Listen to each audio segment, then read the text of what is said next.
Good afternoon, and thank you all for joining us for the Hunt Institute's April Race and Education webinar focused on the book Stay and Prevail, written by Dr. Robert Padilla and Dr. Nancy Gutiérrez. We are thrilled to have them on the panel, as well as Gary, Indiana's Mayor Milton. Thank you so much for your time, panelists, and our participants who are joined us today. The Hunt Institute is committed to having honest conversations about race and culture that are embedded and have an impact on our everyday work, and specifically in education. So this webinar series is an opportunity to provide access to amazing people and organizations committed to improving educational outcomes for marginalized and underserved populations across the country. Students of color from low-income backgrounds are often told that they must leave their communities to find success. The mindset that you have to lead to succeed poses a significant threat to students' identities, prompts unsettling questions about whether marginalized communities are inherently inferior. And Dr. Gutierrez and Dr. Padilla, their new book, Stay and Prevail, which you'll see linked in the chat shortly, really focused in on how schools, districts, and all of us really can support students' success while honoring students' background, culture, and history.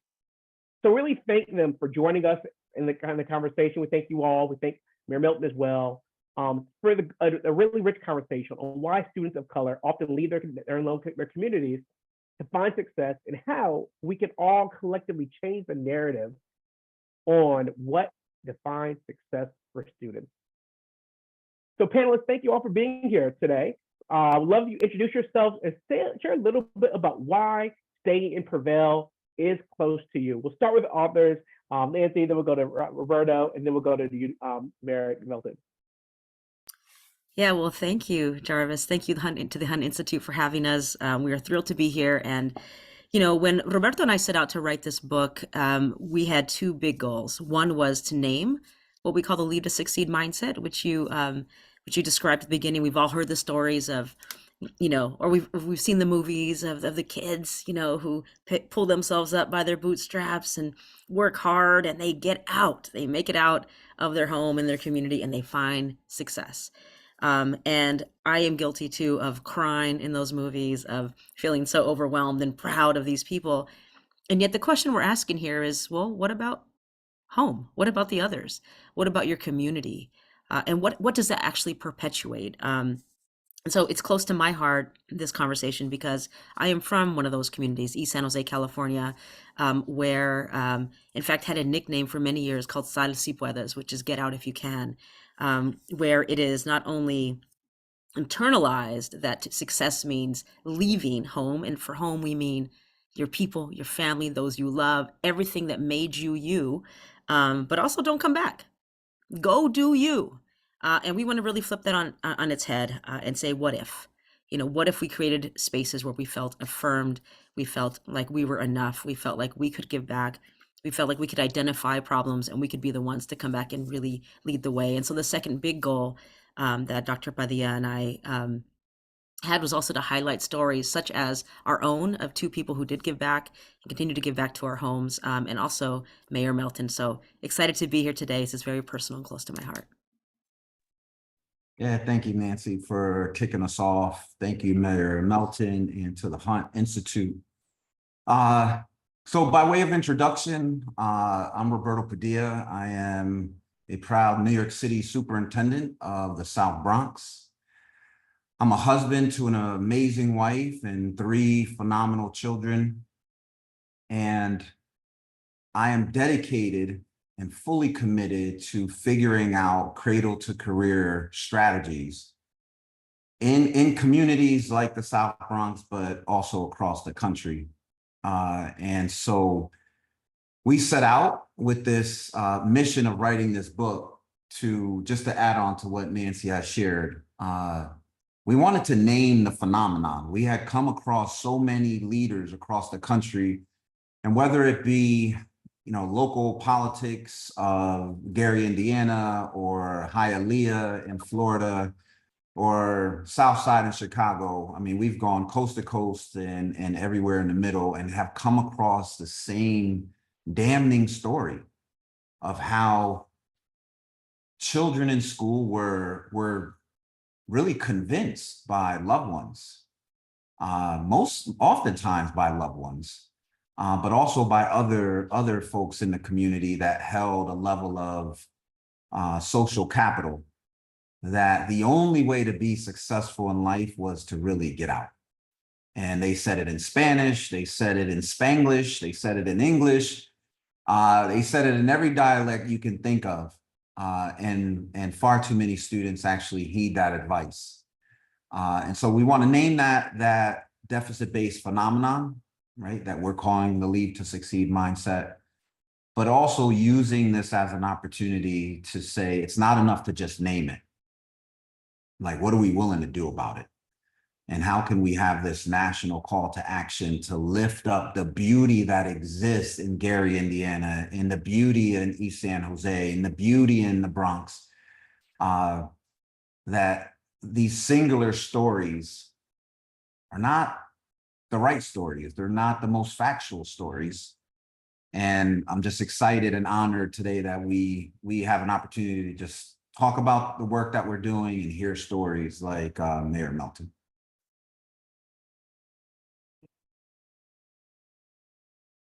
Yes.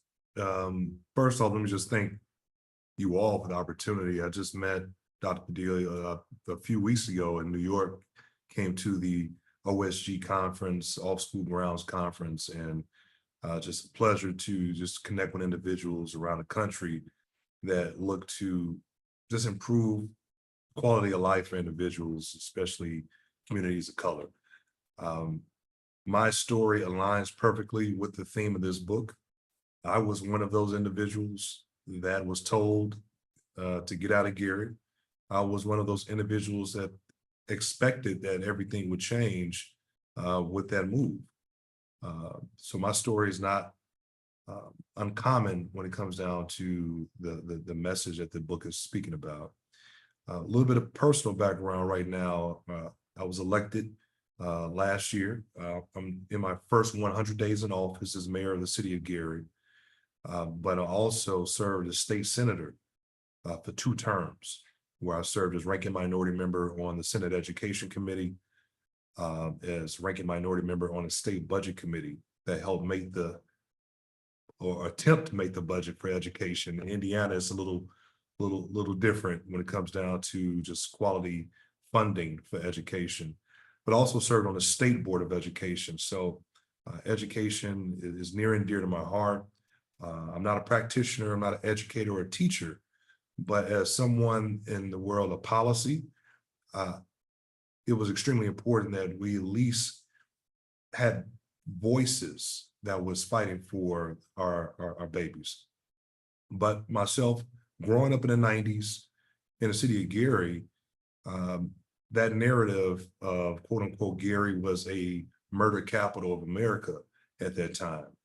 And it is true to a certain degree that there was a lot of significant violence coming off the heels of the war on drugs, dealing with so many individuals being ripped away from their homes, taken to prison, dealing with the crack epidemic, and so many other things that took place across the nation. But Gary, in its rich history, is still today one of the largest steel producing cities in the United States of America, with U.S. Steel, which is the reason why this city was created and established. And right now, Gary at one point had, I would say in our height, close to 200,000 people. And right now we're close to 70,000 people based off the last census. So over the years, we've seen a lot of economic decline. We've seen a lot of issues as it relates to quality of life, but that's not our story. That's a piece of the story that we've experiencing. A lot of folks don't talk about the beauty. And that's something as an adult, when I moved back home, I had to start looking at the beauty that existed here that I took for granted or didn't even realize as an adult, as a child. Gary was the only city that has a lakefront beach. Yes, I did say we had a beachfront property on Lake Michigan. We have 5 miles of beachfront property in our Miller neighborhood community in the city of Gary. Gary has a Gary Chicago International Airport, and I've been working closely with Brandon Johnson, the mayor of Chicago, to grow our joint airport that we have together collectively. And I tell this folks like this, as a child, I walked past City Hall. I walked past City Hall on my way to the Boys and Girls Club, on my way to my elementary school, on my way to my high school for years. And I never realized what this building meant to this city. So to walk in every single day through these doors and with being responsible for making sure that we are protecting our families, protecting our children, being responsible for quality of life for every citizen, that 70,000 that I mentioned, is something I don't take for granted. But it was coming back home, deciding to raise my family in this city, and decided to run for office because I knew that if I wanted to make change, changing policy was a way to start that process. So I'm eager and excited to keep the conversation going, but I'm also excited to share as a testimony of someone that had been told that there's no success in you staying, to prove all those critics wrong. Thank you, Mayor Milton, Nancy, Roberto, for those really great personal, I don't want to call them stories, right? Just like your testimonies, right? You see in the chat, we have some folks who already resonated with everything that you were saying, right? And personally, I do as well, right? And so I really just want to lift that up and invite our attendees, if you have questions and thoughts and that you want to ask all of our panelists, one of the panelists, feel free to use the Q&A feature. It's on the bottom of your Zoom screen. You click Q&A and feel free to type in your question. If you also use the chat, we were able to see your chat. So if you have something to chat, some affirmation or reassurance to the panelists, feel free to do so as well. But for questions, feel free to use that Q&A feature on the bottom of the screen to really keep the conversation going. And we'll do our best to make sure that all the questions are filled in. So please feel free to post any questions that you have, and we'll make sure to get those answered. So Nancy, we'll start with you as a kind of a segue. As you co-authored the book, and the full title for everyone is Stay and Prevail, Students of Color Don't Need to Leave the Communities to Succeed. You lead the Leadership Academy, which is a nationally recognized nonprofit organization dedicated to supporting and developing schools' cultural responsiveness, and school system leaders to sit on the board, and you sit on the board here at the Hunt Institute as well. So disclosure there. So can you talk a little bit about just the significance of Stay and Prevail and its impact on traditionally marginalized communities, and kind of further elaborate into what motivated you to write the book specifically? Yeah. This, we've heard it from everyone here on the call, and even in the chat, we're hearing a lot about the word home, right? And if I asked everyone here to tell me how they defined home, I wonder what you would say. And for me, for many years, home was East San Jose, and in California, and it was my neighborhood, my barrio, I take great pride in my home. But it has actually, the definition for me has expanded. I live in New York City today, and I lead the Leadership Academy. And in many ways, we, as an organization, as a big goal, we strive to create responsive schools, like schools that, and you use the word culturally responsive. Many people will think sometimes, oh, that just means people are kumbayaing or holding hands in a circle and, saying you're awesome, keep going. But really, it's about affirming who we are, the intersections of our identity.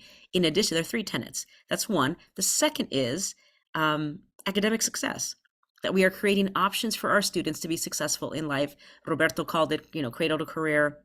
And the third part is around critical consciousness, right? Now, these come from Gloria Ladson-Billings, and they really are about, like, the third one is, do you understand what's happening in the world around you, like beyond the school building, beyond your community? And I feel like, a lot of the motivation here was around not really connecting with that third piece, being so ingrained that the only way I knew that people, that our community was looked down upon was through the low expectations that we received within the school building. I didn't quite know why. I didn't quite understand. I knew that some of my behavior sometimes was to act out because I was so bored, that the talents that I brought into that space, or my friends or my family, I'm one of 6 kids, like that wasn't being seen in a way that was important, right? In a way that we felt connected to the environment. So that is a critical piece, is that when we are not seen, we are not held to high expectations. So the home piece is very personal as part of this book, you know, and Gloria Anzaldúa, one of the most quoted Latina authors, says, I am like a turtle because I carry home on my back, right? That no matter what we do, no matter how we try to remove different aspects of ourselves, like we take home with us in all those different places. And the other point I wanted to raise was around deficit mindset. So all of these things we're talking about, low expectations and really thinking about, you know, what home means to us versus what home means to maybe someone who comes in to our home with great intentions, but sometimes a little bit more ego than support. Might think, oh, these poor kids, let me help them out. Let me try to, you know, like help them, like, you know, find their future, their potential, all of that. For me, that never worked. And deficit mindset in general doesn't work. What Dr. Padilla and I wanted to do was to name a very particular deficit mindset. There are tons of them. We can say parents don't care, or we can, you know, someone comes into our school speaking multiple language, we might remediate them, you know, or we don't see all of the talents that are brought in to these spaces and recognize all of the assets. And for us, we're like, let's name and call out this particular thing, where in many ways it is, you know, and Sharif El-Mekki wrote a piece in Ed Week talking about how it just begins with respect and learning about our communities, really understanding who you are, who you serve. And the final thing I'll say is for this part is that when we think about changing the narrative and flipping it, I want folks to think about a couple of images when they think about their hometown. Right? They might think, you know, like, what does the media feed you? What are you fed when you are preparing to go teach in that community? What, you know, what is happening there? And then think about what it really is. Think about the images that people aren't seeing. Think about what it means to stay in Prevail. And for us, your Stay in Prevail story is really lifting up those images and those stories, those narratives, those experiences, those families that the world doesn't see, the beauty, the richness, and all of the glory that we know exists within our homes. Thank you so much. And speaking of home, Dr. Padilla, I want to bring it to District 7, the Bronx, and where you lead District 7. Can you talk to us about the importance of Stay in Prevail, and specifically for you, how does that show up at the district level in the Bronx? Yeah, thank you. And thank you, Nancy, for kicking it off. I mean, as you were talking, I was just like, yes, yes, and yes. So let me just highlight kind of how this shows up in a school district, and specifically a school district in the largest school system in the country. And so I want to draw our attention to two very distinct things, and that is how Stay in Prevail is showing up in the New York City Public Schools mission of ensuring that every student graduate on a pathway to a rewarding career and long-term economic security, equipped to be a positive force for change. And if you kind of just unpack that for a minute, one, it's a extremely powerful mission, right? The mission of any organization is the work you do, the day-to-day work you do. It's why you show up every day. And when you think of the concept of what we have written about, this notion of the antidote to Leave to Succeed, staying and prevailing, it's baked right into that mission, right? We want our students to graduate and have options, right? Half of the book is about redefining success, because for far too long, success was seen as how fast you can run, skip, jump out of town. And we're saying, no, that there's a problem with that, right? Again, we've named that phenomenon. And so when you look at the New York City Public Schools mission and that commitment of a rewarding career, a pathway to a rewarding career, long-term economic security, and then children being equipped to be a positive force for change, what we are lifting up is that our children are capable of being the positive force for change in their communities, because their communities are amazing. Now, if you take that a step further and take a look at the District 7 vision, which is D7 is the bridge to generational success, again, baked into that position is our students are capable of and deserving of greatness. And the notion that we are, so vision is aspirational, it's provocative, it's where we hope to be in the future, it's what we're striving for. In many respects, it's that North Star. And we believe the South Bronx, East San Jose, Gary, Indiana, and so many other places. In fact, I want to give I noted that Mindy in the chat said she also heard this growing up in a tribal reservation. And so the message is also unfortunately true there, that you should get out and move far away from your home, which is your identity, right? So to the quote that Nancy lifted up about the turtle brings its shell, its back everywhere it goes. We bring our home everywhere we go. And we bring that's our identity, that's part of our identity. In fact, when Mayor Melton was talking about his rediscovery of Gary, I don't know if you noticed it, but he had a big smile on his face. He sat up a little, taller, right? There was a lot of pride there. I didn't know Gary had a lakefront anything, right? But the way he even described it, the tone he used, I'm walking away with, here's someone, first, the community made a phenomenal choice in choosing him to be mayor. And he is the embodiment of his community. And so I felt that in his response. But when you look at like our children, the way this kind of plays out at the district level is we have our children talking about generational success.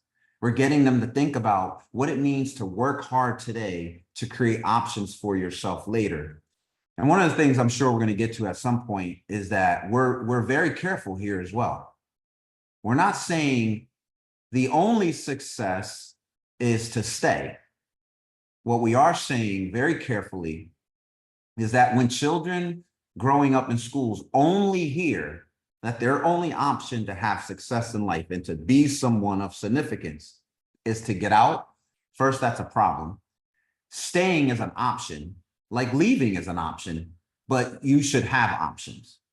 And that's the underlying principle here, is that having options is actually a key to success.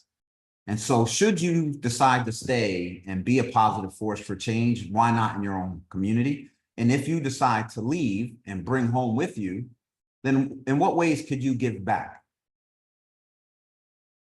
Perfect. Mayor Belton, we have a question in the audience, and from the audience, I think is perfectly aligned to you, right? So as someone who stayed, found success, and is giving back, right? When you make that decision earlier on in your life to stay and prove those folks wrong and to give back to the community, did you face resistance from others? And if so, how did you address that resistance?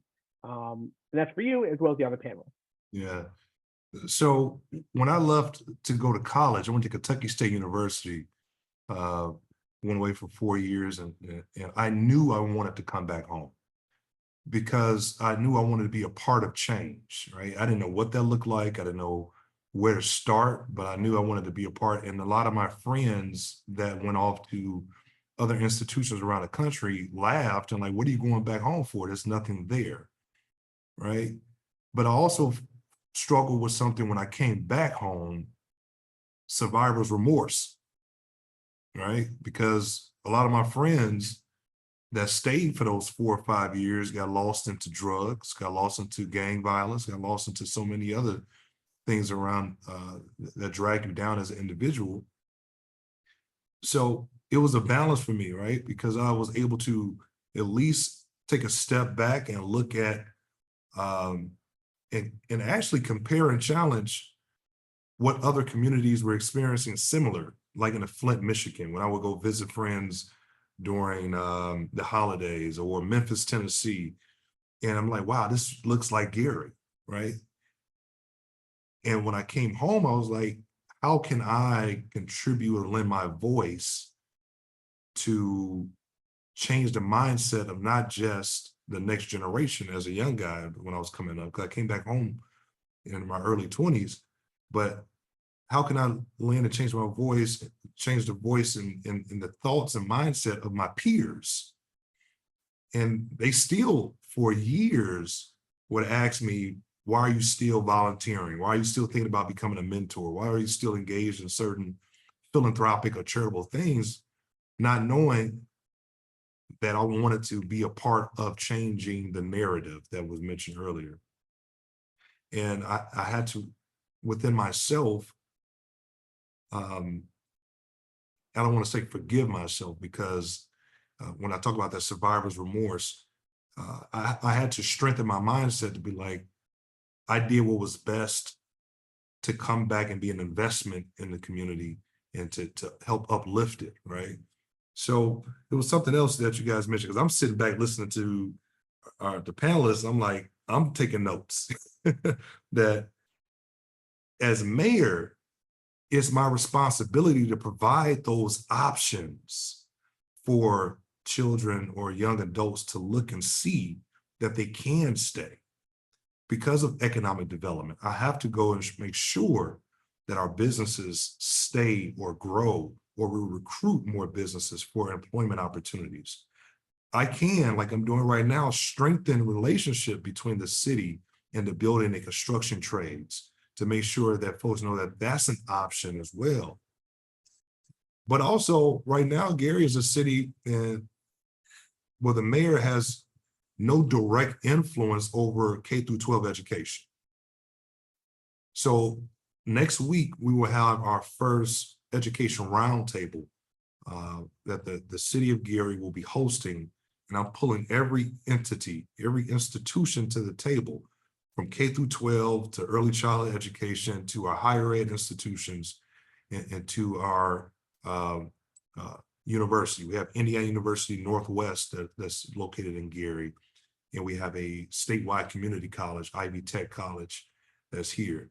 And the whole premise behind this is the first time we're breaking these silos down in education in Gary, is to talk about how do we better collaborate and partner, because there's been so many silos in our education system, in our government, that when people see that, now you have these civic and social organizations that's not even partnering and collaborating. And now the individuals in neighborhoods are not partnering and collaborating. And our children, they see that as well. And they feel like that they're alone, or there's a handful of them that can only connect or resonate with them. So I'm still growing. I'm still evolving as a leader. I think as leaders, we constantly go through this evolution as we learn and listen to individuals like those on this panel. That is really encouraging and inspiring. And Nancy, did you want to add to that one? Yeah, I mean, I'm also reading the chat here, and I just want to just name that we don't deny the challenges that exist in our communities at all, and our goal has been to figure out what it means for you to invest. I remember I was a school principal twice, 2 different middle schools in my home community, and I remember that when something was happening within the community, all these folks would line up and they would be upset with the superintendent, and they would say, "You don't send your kids here, you send them to private school. How would you know?" And that was my boss, and I was loyal, and I was like, oh man, that was a good one, because in many ways they were right. And I am convinced, as someone who did give back, to my home, I am convinced that one of the only ways we can do it is through public schools, which touch everyone. Like, sure, like my kids are young. When they are of age, they will go to public schools because I need to have skin in the game. It is very easy to lose touch with what is happening to other people's children. Lisa Delpit calls that out, right? Other people's children versus a collective group willing to invest in others, right? As opposed to only my own. But it's really hard to stay deeply, deeply invested when you don't have skin in the game. And the only way you know what's really happening is when you are there. Now, I think the question was also around, like, are there consequences of coming home? 100%. And one of our chapters is called The Unintended Consequences of Homegrown Leadership. And Roberto, is that the title? Anyway, it's about that. That's the main premise of chapter 4. But it really talks about, we heard some really beautiful stories, like the one you're sharing, Mayor, and like those who are sharing in the chat. of people who are currently like state chiefs of education, or I mean, we can go down a list of, we have Chicago's Janice Jackson, who grew up in Chicago and gave back as the chancellor, or we have Susana Cordova in Denver, who was in the district for 30 plus years, even as a student, is now the chief, and we have all these examples. And there's also pain associated with some of those examples, including our own, myself, Roberto, Mayor. I'm sure we can just, get together and share some of the hard parts about what it means to come home. Because in some ways, from my experience, it hurt a little bit more when the rejection or the criticism was from home, and that investment was there. At the same time, I would say, and I think we believe, that it's absolutely worth it, that a lot of it is a mindset shift. And it's not about outsiders doing this to us. We do it to ourselves and to each other. Roberto talked about how the most loving, well-meaning adults convey this message, and in many ways it becomes inherently ingrained. Deficit mindsets are intended to be part of the fabric of communities, and that is what has happened. And that is why it is hard to be a trailblazer and to come home and break those cycles that we are talking about. So yeah, it was hard, but it was worth it, and I'm glad to have done it. And now I give back in a variety of ways. So that would be my response.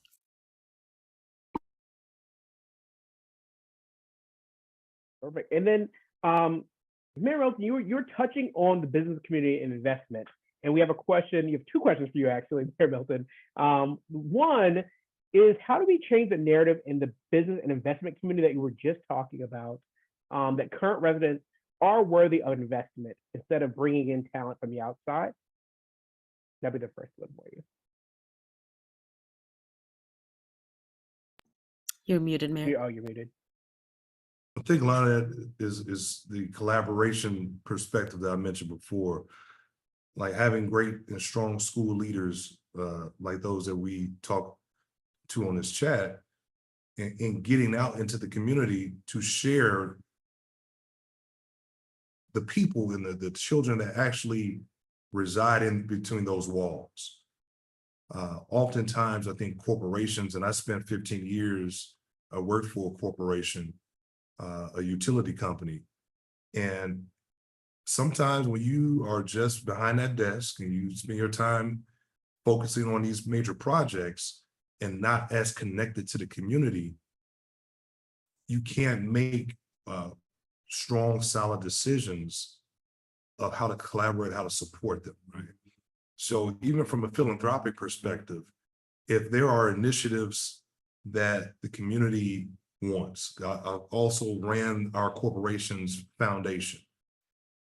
We can't sit in the boardroom and make it up, like how we best want to serve them. You should go out and engage and entertain conversations to figure out what is the need.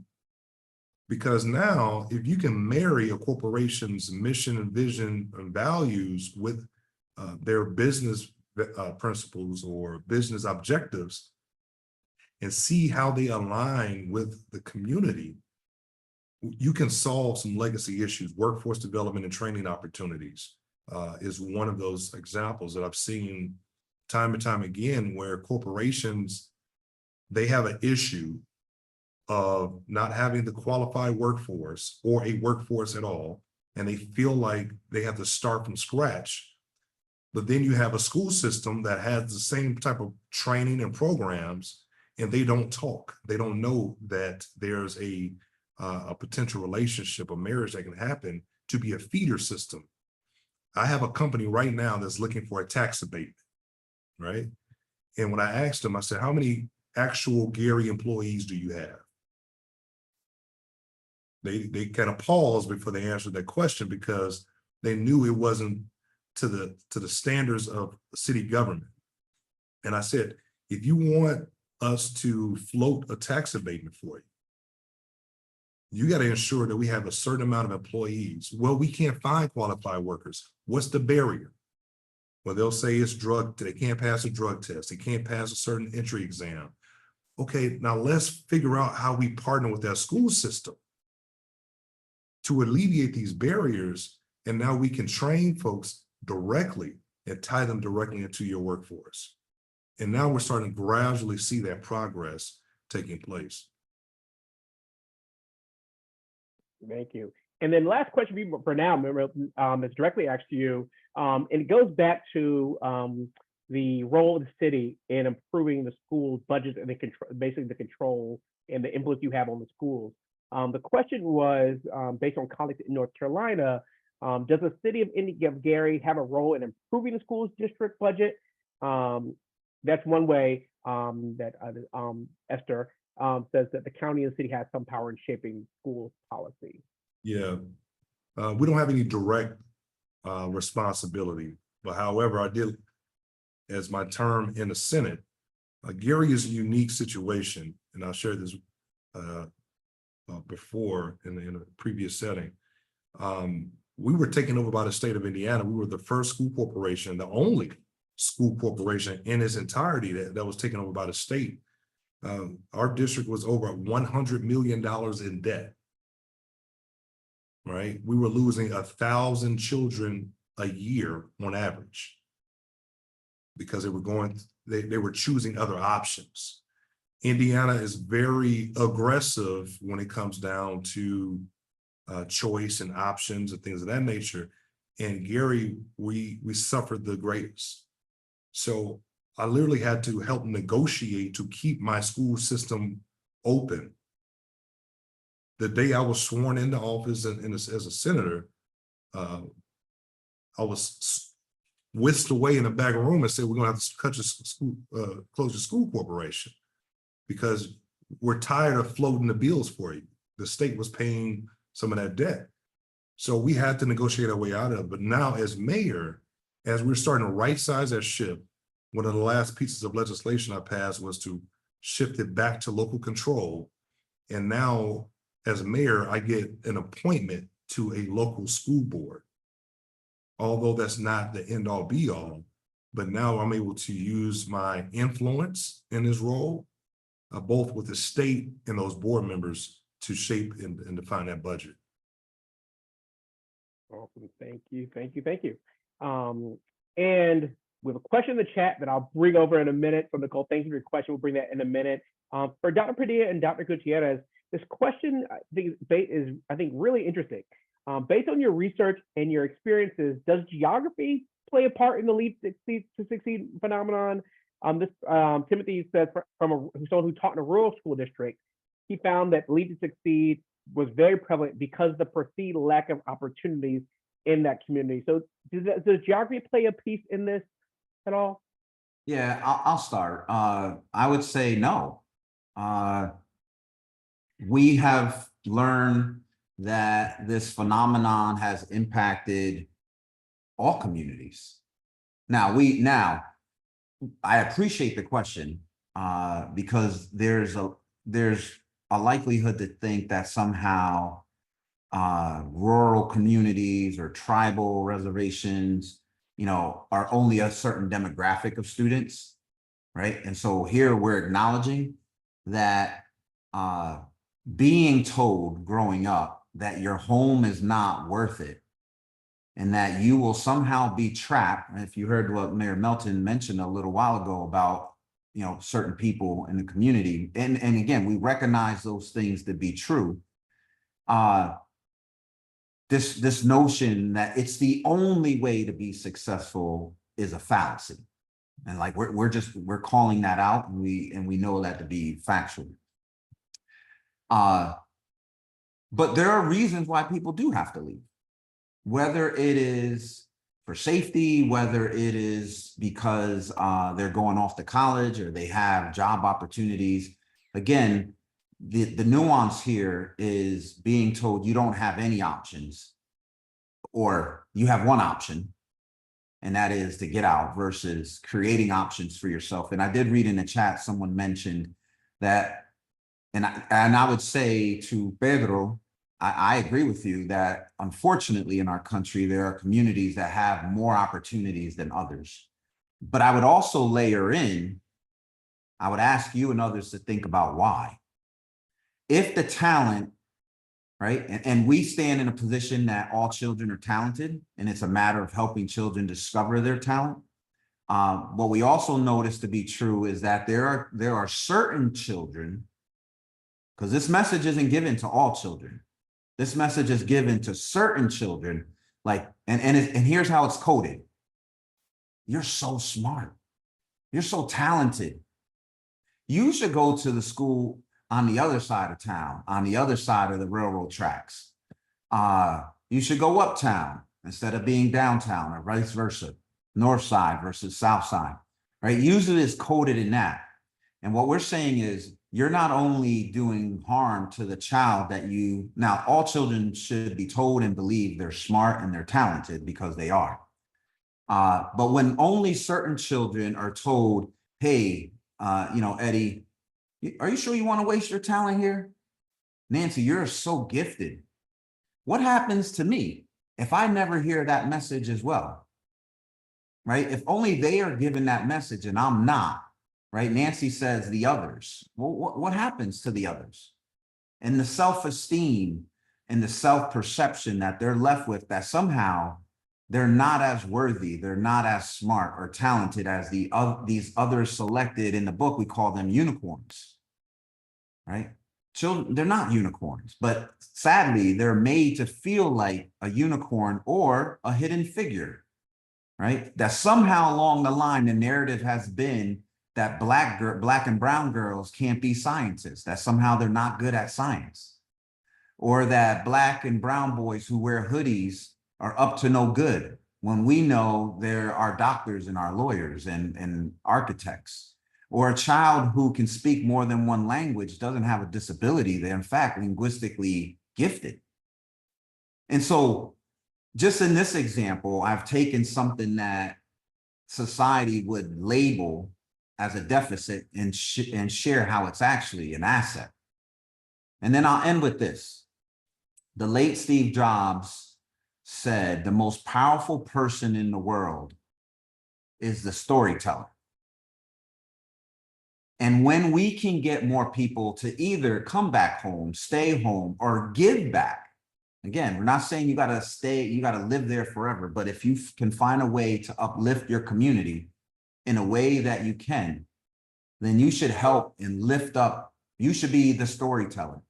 You should be part of the group that tells the phenomenal story of your respective community. And so whether that's a rural town or a tribal reservation or any coast or any community in between, how are you lifting up those powerful, rich, dynamic stories that are also true?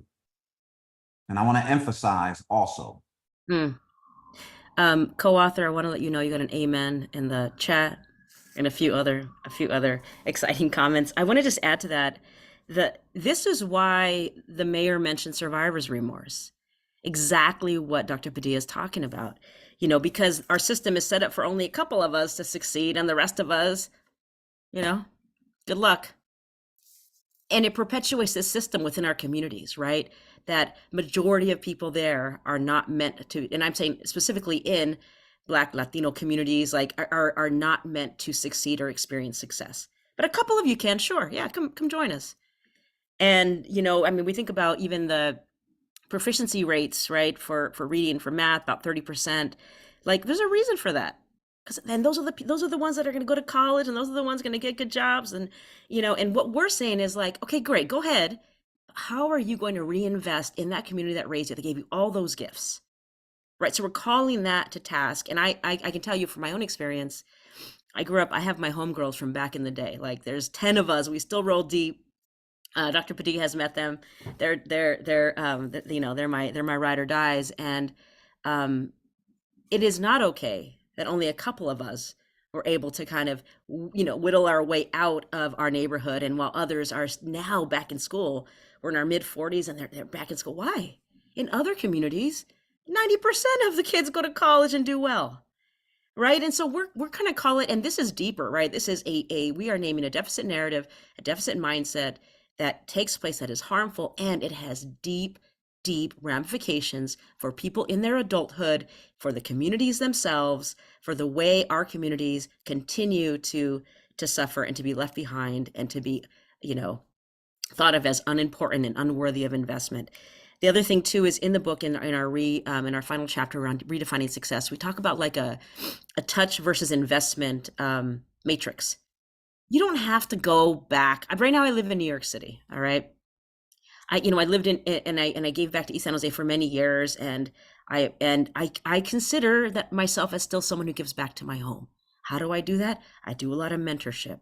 I do a lot of support. I do a lot of support on helping my friends' kids like figure out how to navigate the college world. I give money.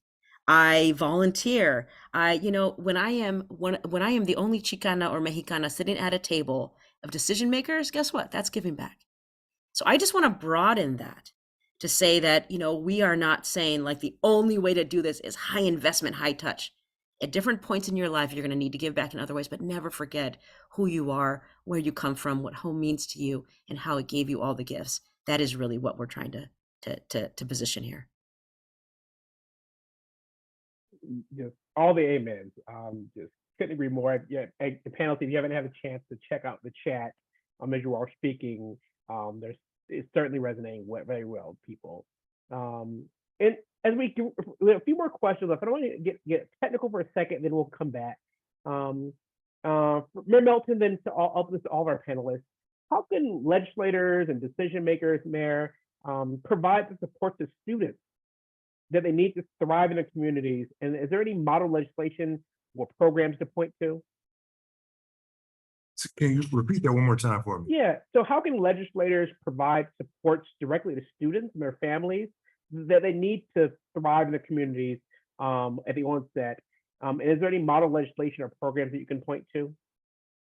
No, nothing I can point to, but some advice I'm gonna give everybody. Don't assume your legislator knows what to do.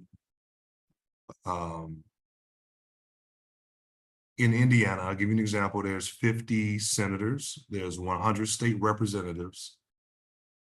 We're a part-time legislature. Many of those individuals are not educators. Many of those individuals are farmers, they're lawyers, they're people that live in very rural communities that don't know how urban life and urban communities function and operate, but only watching TV, what they see and narratives that they hear. So don't assume that legislators that live outside of your district will know, because your legislator that represents your area may know that because they live in your district or your area, but their colleagues may not know. And they have to win their colleagues over to pass the legislation that you feel may be beneficial to transform your neighborhood or your community, or vote down bad legislation as well. So I just want to encourage folks, don't remain silent in the legislative or the political process at all. Silence pretty much determines that either everybody's okay with what's getting ready to happen, this bill or this law, or your silence is you don't care.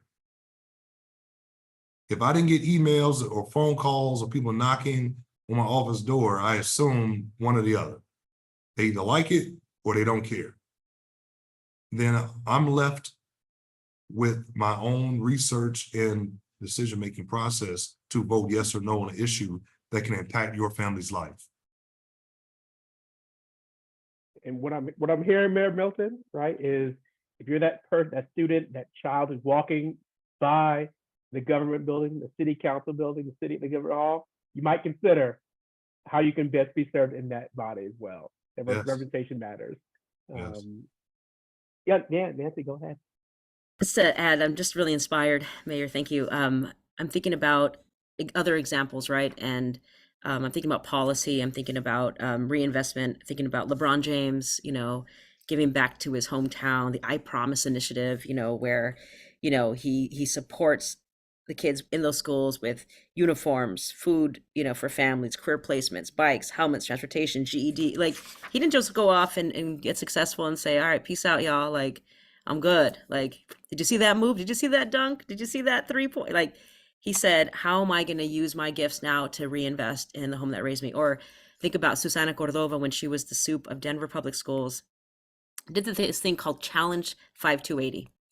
And that's the elevation there in Denver. And it's basically every school has a team, and it's continued. It has a team where, they would say, here's a problem we're dealing with in the community, and we're going to get a group of students together, and we're going to figure out and propose to the school board and to the decision makers how to really resolve this. So in one year it was around water quality, another year it was around improving relationships with the police officers, identifying that as an issue within the community, and organizing a march to the police station, a basketball game, a barbecue, interaction. So when we talk about what it means to really create these spaces and policy and influence legislate, like we're talking about putting that the answer is in the room, that when we open the door to really thinking about giving communities a chance to solve their own problems, hey, guess what? We have a lot of ideas, smart ones too, and we're willing to kind of put skin in the game and figure it out. We have a lot of examples out there of people who are doing it. The last one I'll mention is there are a lot of districts and school boards that put in place access for high school students who want to come back as teachers, and give them easier access or routes to get their teaching credential to be able to come back and work within that district, which I think are great as well, because it allows folks to really give back in ways that are meaningful without without getting into deep debt, to say the least. And I'll just, I know we're coming up against time, but I just want to kind of posit two quick points, and that is, in the chat, I've seen people, our audience say things like, you got to deconstruct the narrative. And I want to say, yes, you have to name it. You can't change what you're not willing to name. And naming it does require courage, right? So you gotta call out sometimes in order to lean in, and recognizing by naming it, leadership matters here. And so irrespective of what your role and your title is in your organization, how are you part of the solution, and how are you supporting others to have the courage to not just simply call out, but to create a psychological safe space where people can talk about the harm and the trauma they experienced, either by leaving or never leaving because they never were tapped, right? Again, a very harmful move.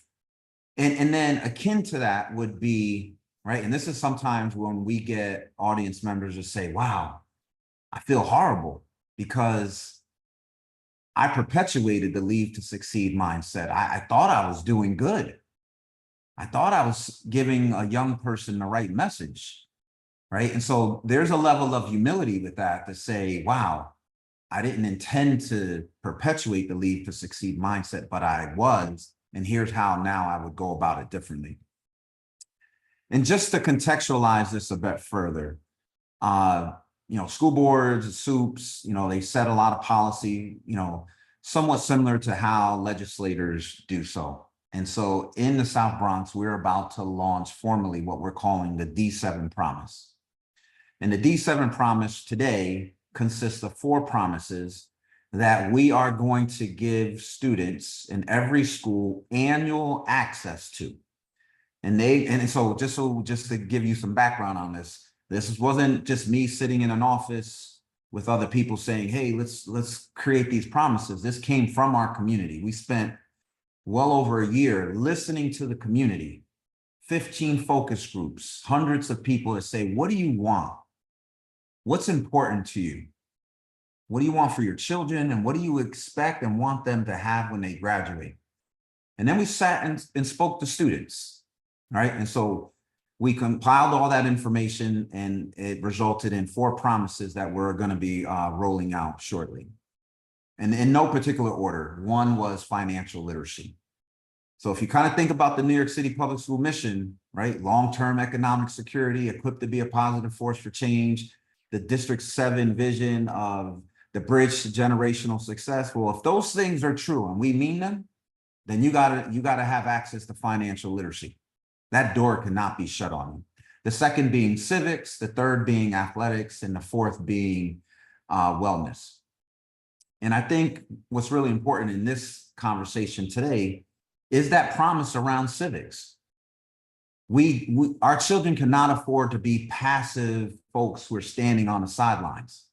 They have to know how government works. They have to know governance and policy, and they have to know what advocacy looks like and feels like. So that way they can feel empowered to be the change they want to see in their community. And that's what we call a walk-off at a baseball game. Thank you all so much. I think to all of your points, the way we get there, right? One of the major ways we get there is to have more educators of color, to have more people in front of our students every single day, letting them know that they can succeed if they stay in the community. And so, again, we'll drop the book in the chat. Again, definitely recommend the read. It is certainly something that will, if you relate to it or not, it will change your mindset quite a bit. Just want to thank our panelists, Dr. Padilla, Dr. Gutierrez, Mayor Milton. Thank you for your time. Before we head off, a couple housekeeping notes.